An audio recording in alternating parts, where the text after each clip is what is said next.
Assalamualaikum warahmatullahi wabarakatuh dan selamat sejahtera. Selamat pagi cikgu ucapkan kepada awak semua. Seperti awak tahu, cikgu tak dapat nak belajar mengajar awak seperti biasa, PDPR seperti biasa. Jadi cikgu upload video ni untuk awak semua. Baik, hari ni kita akan belajar bab yang terbaru, bab yang ke-7, sambungan daripada bab yang ke-6 hari itulah. Okey, dalam bab 7 ni kita akan highlightkan kepada satu perkataan yang utamanya, iaitu ekonomi. Apa yang kita nak belajar adalah kegiatan. Kegiatan ni adalah apa yang orang buat untuk ekonomi lah, apa yang rakyat Malaysia buat untuk ekonomi, dan fokusnya di Malaysia. Baik, untuk pengetahuan awak, semenjak kita merdeka, pertumbuhan ekonomi dekat negara kita ni boleh dikatakan mengalami beberapa fasa, dan boleh kita katakan juga kita ke arah kemajuan, dan kita salah satu daripada negara yang ke arah kemajuan. Cuma tahap maju itu belumlah kita capai secara keseluruhannya jika nak dibandingkan dengan negara-negara Asia yang lain seperti Jepun, Korea, ataupun nak dibandingkan dengan negara-negara di barat, di luar daripada benua kita lah. Baik, so jadi apa yang menyebabkan ekonomi ini naik? Penyebab pada ekonomi kita ini berlangsung dengan baik adalah daripada kegiatan-kegiatan yang berlaku dekat negara kita, yang boleh menyebabkan ekonomi kita ini berkembang. Dan ekonomi kita ini melalui beberapa fasa dalam perkembangan tersebut. Okey, dalam bab 7 ini apa yang awak akan belajar adalah, yang pertama, awak akan mengetahui dan awak boleh jelaskan berkenaan dengan kegiatan ekonomi primer, sekunder dan juga tertier yang ada di Malaysia. Selain daripada itu juga, awak akan dapat menjelaskan dengan contoh taburan kegiatan ekonomi yang ada di Malaysia. So itu yang akan kita fokuskan kepada hari ini. Baik, ini sepintas lalulah apa subtopik yang awak belajar dalam bab 7 ini. Yang pertama, kita kenal jenis kegiatan. Yang kedua, kita akan kenal taburan kegiatan ekonomi. Yang ketiga, faktor-faktor yang mempengaruhi ekonomi dekat Malaysia. Dan yang terakhir dalam bab ini adalah kepentingan kegiatan ekonomi di Malaysia. Baik, so jadi kita teruskan kepada pembelajaran kita tanpa membuang masa. Okey, ada 3 jenis ekonomi. Yang pertama adalah sektor primer. Kegiatan ekonomi dekat Malaysia ini terbahagi kepada 3, dan yang pertamanya adalah sektor primer. Okey, sektor primer ni apa? Primer ini membawa maksud yang pertama lah. Yang pertama daripada segi istilahnya, primer ini membawa maksud yang pertama. Okey, daripada segi istilah geografi yang kita belajar, sektor primer ini membawa maksud dia adalah sektor yang melibatkan kegiatan mengeluarkan bahan mentah terus daripada sumber semula jadi. Makna kata dekat sini, bila kita sebut tentang primer, maka dia, awak ingat je perkataan natural. Natural ni membawa maksud semula jadi. So awak ingat perkataan ini. So sektor primer ini adalah di mana masyarakat ataupun orang yang menggiatkan ekonomi itu, dia akan dapat ataupun dia akan keluarkan bahan itu daripada secara direct daripada sumber semula jadi. Contohnya aktiviti ekonomi ini adalah pertanian, pembalakan, perikanan, pelombongan dan juga penternakan. So kalau awak tengok pertanian ni apa? Pertanian ni kita tanam pokok, lepas tu kita petik pokok. So itu datangnya daripada muka bumi. Pokok itu muncul daripada bawah tanah, dia kembang, dia segar. Bila dia tumbuh dengan mekarnya, maka kita boleh ambil hasil dia secara direct terus. Pembalakan ini adalah aktiviti memotong kayu balak di hutan. Kayu balak itu adalah tumbuh-tumbuhan, memang hasil bumi, sumber semula jadi yang ada. So sebab tu dia terkandung dalam sektor primer. Perikanan adalah aktiviti kita mengumpul ataupun mencari atau mengambil atau makanan-makanan ataupun haiwan-haiwan, hidupan-hidupan yang ada di laut untuk kita jadikan sebagai sumber makanan dan juga sebagai kerja kita lah. Kan, daripada laut. Baik, yang seterusnya adalah penternakan. Baik, penternakan adalah di mana kita menternak haiwan-haiwan. Contoh ayam, itik, lembu, kambing. Apa lagi yang awak ternak? Tak kisahlah. So itu memang semula jadi. Kita ternak dia secara semula jadi. Dan yang terakhir adalah pelombongan. Pelombongan adalah di mana kita mengorek bahan-bahan mentah yang ada di dalam bumi kita, yang ada di bawah tanah. Baik. So itu adalah sumber ataupun sektor primer, kegiatan ekonomi dalam sektor primer. Seterusnya kita pergi kepada sektor sekunder. Sektor sekunder ni adalah aktiviti ekonomi yang berasaskan bahan mentah. Baik, macam tadi, macam primer tadi, kita ambil bahan mentah itu, itulah kegiatan kita. Nampak? Kegiatannya kita ambil bahan mentah daripada semula jadi itu. Tapi dalam sektor sekunder ini dia pergi yang kedua lah. Maknanya dia naik satu tahap di mana daripada bahan mentah itu tadi kita jadikan dia benda lain. Kita jadikan dia perkara-perkara lain. So ia tergolong dalam sektor sekunder. Sebab apa? Dia memberi keutamaan dalam menukarkan bahan mentah kepada barangan siap kepada pengguna. So makna daripada bahan mentah yang kita ambil tadi, kita tukarkan jadi barang-barangan. Contohnya banyaklah. Contoh kalau kita ambil getah, kita jadikan dia tayar. Contoh kalau kita ambil kayu balak, kita jadikan dia untuk pembinaan dan sebagainya. Kalau kita ambil kayu jati, kita jadikan perabot. Kan, kalau kita ambil bijih besi, kita jadikan dia besi untuk apa-apa saja bahan besi, barang-barang berbentuk besi. Kalau kita ambil timah, kita jadikan tin dan sebagainya. So itu adalah sektor ataupun sektor sekunder lah, kegiatan ekonomi yang duduk dalam sektor sekunder. Dia terdiri daripada pembuatan atau perindustrian, dan yang keduanya adalah pembinaan. Pembuatan atau perindustrian yang saya sebutkan tadilah, kita buat itu, buat ini, daripada getah kita buat itu, daripada balak kita buat ini. Perindustrian ini adalah industri ni merujuk kepada aktiviti menghasilkan barang-barangan tadi, barangan-barangan siap tadi. Dan pembinaan ini merujuk kepada itulah dalam gambar tu, apa-apa sahaja pembinaan bangunan, rumah dan sebagainya, sekolah dan sebagainya. So untuk kita bina, kita memerlukan bahan, kita memerlukan barang yang dah siap.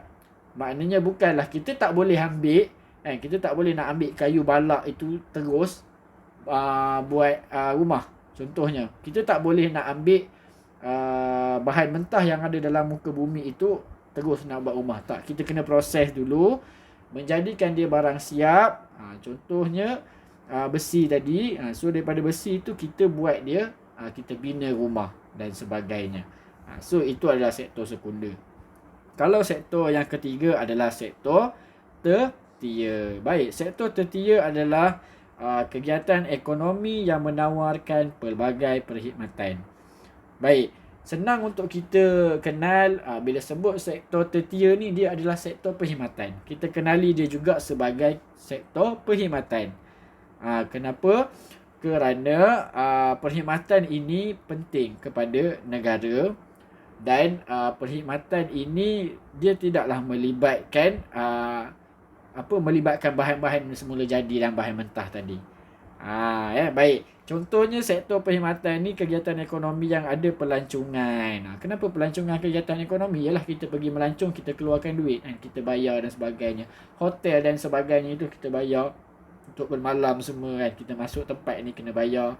So itu kegiatan ekonomi. Orang yang menguruskan pelancongan itu, guide-guide yang bawa orang melancong itu kegiatan mereka, itu kerja mereka. Yang keduanya perdagangan. Perdagangan adalah aktiviti jual beli, di mana penjual itu berkhidmat untuk pembeli. Kalau tak ada penjual, tak ada pembeli, dan kalau tak ada pembeli, tak ada penjual. So jadi dia bergantung antara satu sama lain. Penjual berkhidmat kepada pembeli dengan menawarkan pelbagai jenis barangan untuk pembeli beli. Pembeli pula memberi khidmat kepada penjual dengan membeli barang.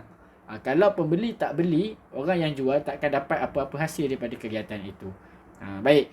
So yang ketiga, pengangkutan. Pengangkutan juga adalah sektor tertier. Sebab apa? Sebab dia kita kenali sebagai perkhidmatan. Perkhidmatan apa? Ialah pengangkutan awam.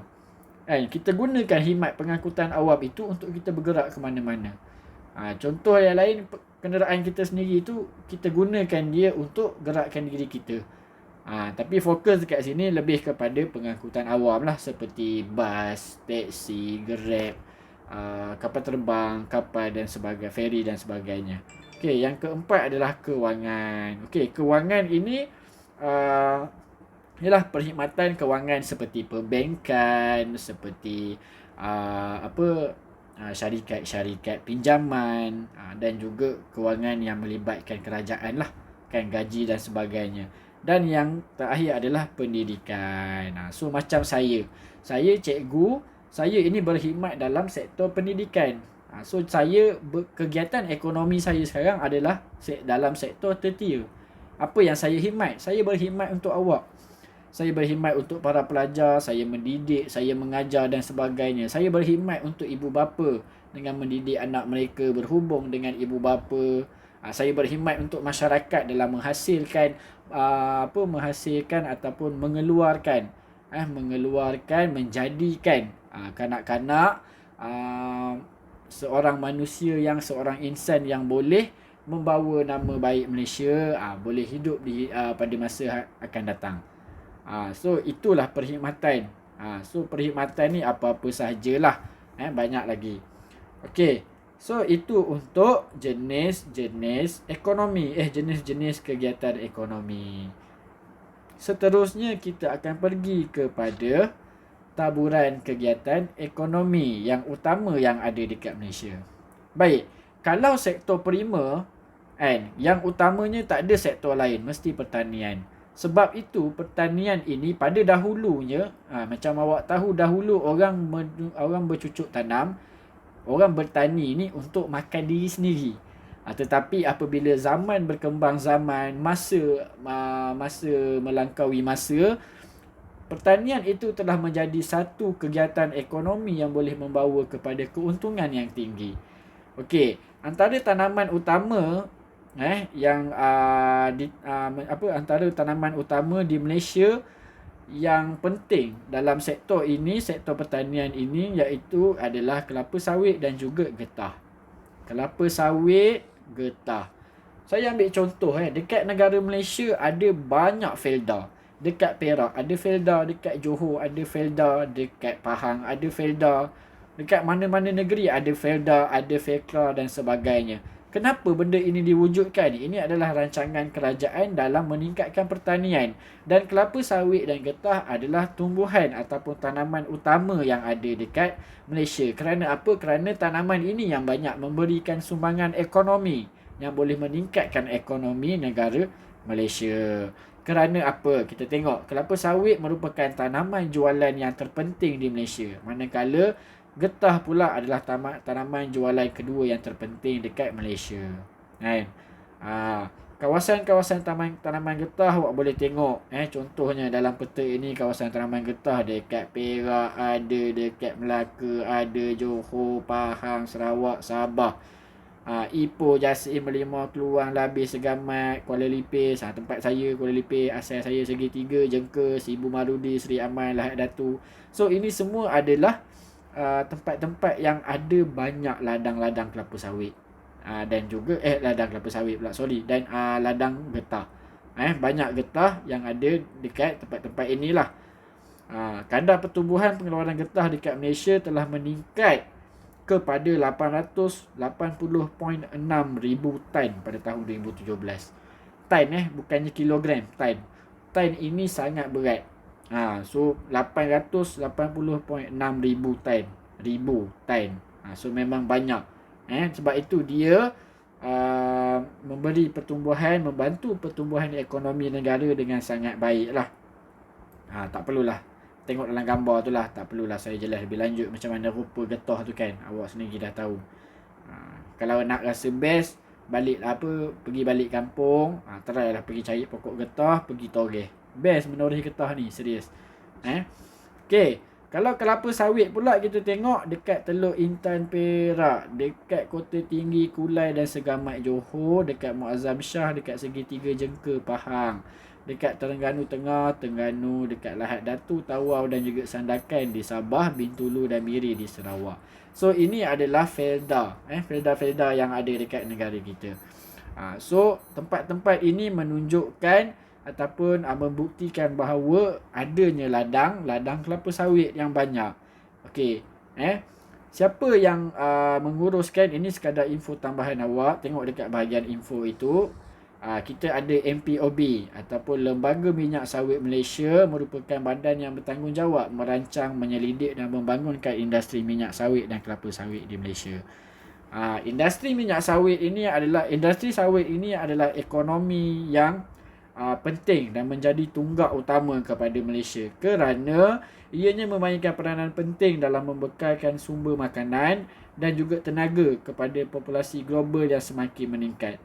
Populasi ni orang lah, global ni dunia. Kita ekspor kita punya kelapa sawit ni ke banyak negara-negara luar. Okey, sehingga akhir September 2017, kawasan tanaman sawit negara meningkat kepada 5.79 juta hektar daripada 5.74 juta hektar pada tahun 2016. Peningkatan tertinggi yang dicatatkan di negeri Sarawak. Ini contoh yang dinyatakan oleh Lembaga Minyak Sawit Malaysia. Baik. Seterusnya, kita pergi kepada sektor yang kedua ataupun sektor sekunder. Sektor sekunder adalah sektor perindustrian. Baik, kalau kita lihat kepada perindustrian, kenapa sektor sekunder ini sektor perindustrian yang paling penting? Kita akan tengok. Perindustrian ini adalah proses yang melibatkan kegiatan memproses bahan mentah menjadi barangan siap. Jadi proses ini memang banyak lah. Sebab kalau awak tengok barang-barang siap yang ada dekat Malaysia ni datang daripada mana? Datang daripada perindustrian. Apa-apa saja barang yang siap, kerusi, awak punya telefon, awak punya TV, awak punya meja, awak punya kereta dan sebagainya. So itu datangnya daripada perindustrian. Baik, kalau kita tengok perindustrian ni pula ada dua, terbahagi kepada dua, iaitu yang pertama dia berasaskan sumber, yang kedua dia tidak berasaskan sumber. Pada tahun 2016 sektor perbuatan ini telah meningkat sebanyak 4.4% dan menyumbang sebanyak 255 bilion kepada pertumbuhan KDNK Malaysia. KDNK itu keluaran dalam negara kasar. Baik. Seterusnya, kita lihat pecahan tadi. Contoh industri berasaskan sumber dan industri yang tidak berasaskan sumber. Baik, industri yang berasaskan sumber ada dua, industri elektronik dan juga elektronik. Yang pertama, di mana dalam industri ini yang dihasilkan adalah barangan elektrik seperti aircon yang awak ada kat rumah itu, television, telefon dan sebagainya. Itu barangan elektrik. Kalau elektronik seperti komputer dan juga kamera. Baik. Yang kedua adalah industri automotif. Bila sebut automotif, confirm, jangan fikir benda lain lah. Automotif merujuk kepada kenderaan. So ada kereta, motosikal, van, lori dan juga truk dan banyak lagi kenderaan-kenderaan. Okey, baik.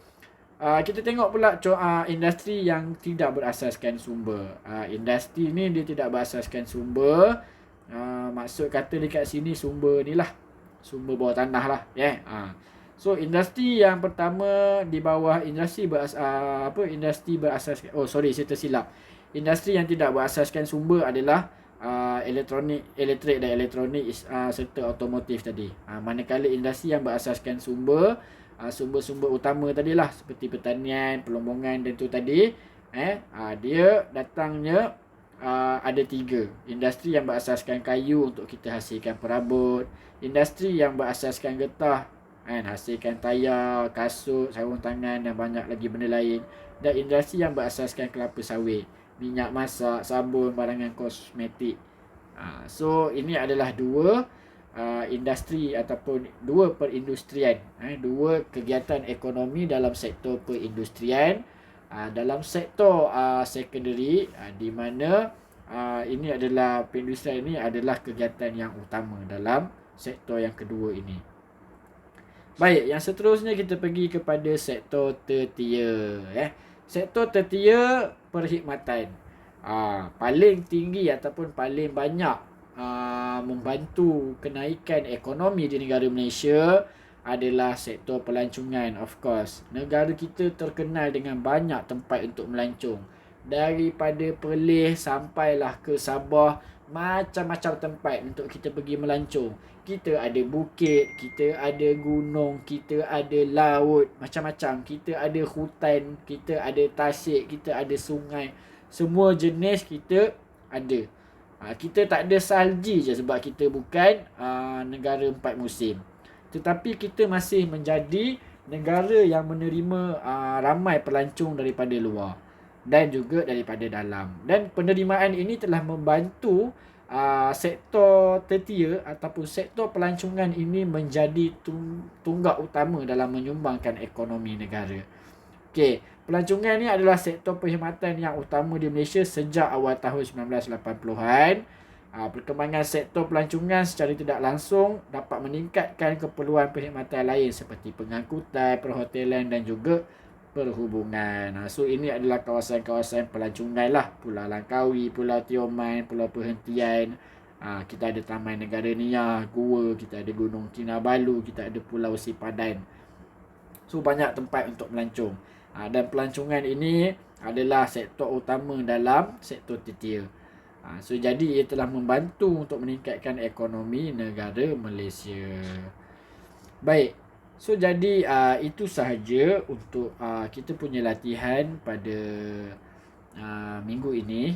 Itu kita punya latihan pula. Sorry, saya tengah record ni dah malam. Saya letih kursus. So jadi yalah, kalau tersasul tu saya minta maaf. Baik, so saya akan hantarkan link untuk soalan ataupun latihan yang boleh awak lakukan. Tapi sebelum awak buat latihan itu, macam biasa buat dulu nota. Buat dulu nota. Nota tu macam mana tak perlulah saya beritahu. Buat nota ikut cara awak sendiri. Yang penting dalam nota itu ada perkara-perkara yang kita belajar pada hari ini. So itu sahaja daripada saya. Jangan lupa untuk tuliskan nama awak dan juga kelas awak di ruangan komen supaya saya boleh ambil kehadiran. Awak tak boleh tipu. Awak tulis komen itu ada ditulis tarikh dan juga waktu komen awak itu ditulis. So jadi bagaimana kehadiran saya ambil kalau awak tulis komen itu pada waktu kelas kita berlangsung. So maka saya akan terimalah kehadiran itu. Jika awak tulis di luar kehadiran, itu maknanya saya tak boleh nak terima awak sebagai hadir secara online. Saya hanya boleh terima awak sebagai hadir secara tidak online je lah. Lambat lah maknanya. So jadi itu saja. Assalamualaikum warahmatullahi wabarakatuh dan selamat sejahtera. Buat nota dan juga buat latihan.